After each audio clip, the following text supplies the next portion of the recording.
All right, so now we're going to start adding some checkpoints to the game. And the reason why we need to add checkpoints is because we want to make sure that the person playing the game actually goes through the track, right? We don't want them to just go from here and like go that route and come back to the finish line, just finish 3 laps like that. We want to make sure that we're actually getting the fastest possible lap that actually goes around the entire track, right? And the only way to do that is to make sure we set up checkpoints that you need to get to. So essentially, your lap wouldn't count if you don't go through all the checkpoints in the correct order.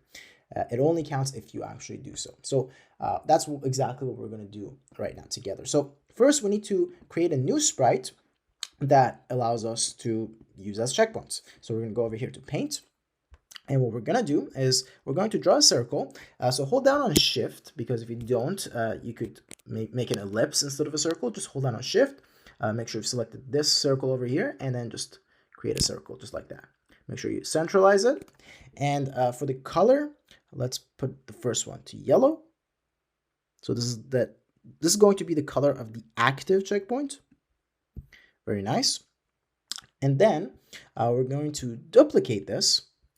And for the second one, we're going to change the color to kind of a bluish color. And this is going to be a disabled checkpoint. Just like that. And of course, we need to make sure we're actually selecting this. Otherwise, the color doesn't change. So let's go through that one more time. There we go. And maybe a little bit more bluish. Just like that. Very nice. All right. So these are the two different colors that we're going to have. The first one is going to be for when the checkpoint is active, and the second one for when it's disabled. Now, obviously, we need to set up the size, and we need to, let's try 10. All right, so 10, maybe a little bit smaller, so maybe 8. There we go. That looks nice. All right, so we need to make sure the size is correct. So put it at whatever size works for you. And again, this size depends on how big the circle that you drew was. So don't just copy me for this one. Just try out different numbers and see what works nicely. We want something that fits on the track nice and easy, okay? So we're going to set it at 8, and we're going to change the name of the sprite. And I'm just going to leave it as checkpoint 1. All right, and we're going to have a couple of different checkpoints. So what we're going to do is we're going to just copy and paste the checkpoints a bunch of times, and just make sure that when you're duplicating it, you're on the blue, right? Because we want them to all be on blue except for the one that's active. So it makes more sense to duplicate from the blue one. So just duplicate. And as you see, it automatically names it checkpoint 2, checkpoint 3, so you don't even have to change the name, right? So it's very convenient that way. So we just keep duplicating.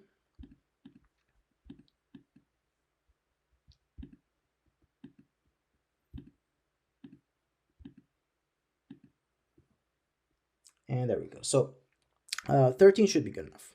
All right, and what we want to do is we want to make sure that we place these on the right spot. So the first one, we want to put it somewhere around here, close to the car, close to the beginning. The second one, maybe a little bit further apart, over here somewhere. The third one, where was that again? There we go. Place it over here. The fourth one, we place over here.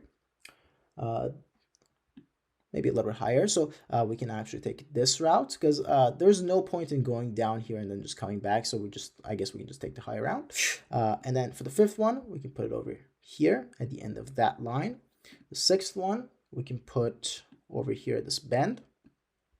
The seventh one, we can put over there. I'm just spacing them out so that it's spaced out enough for the movement to make sense.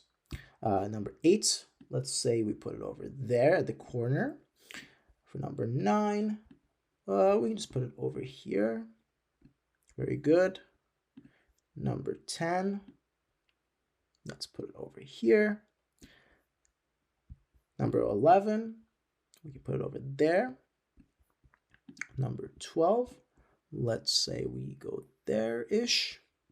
And number 13, right before we get to the finish line.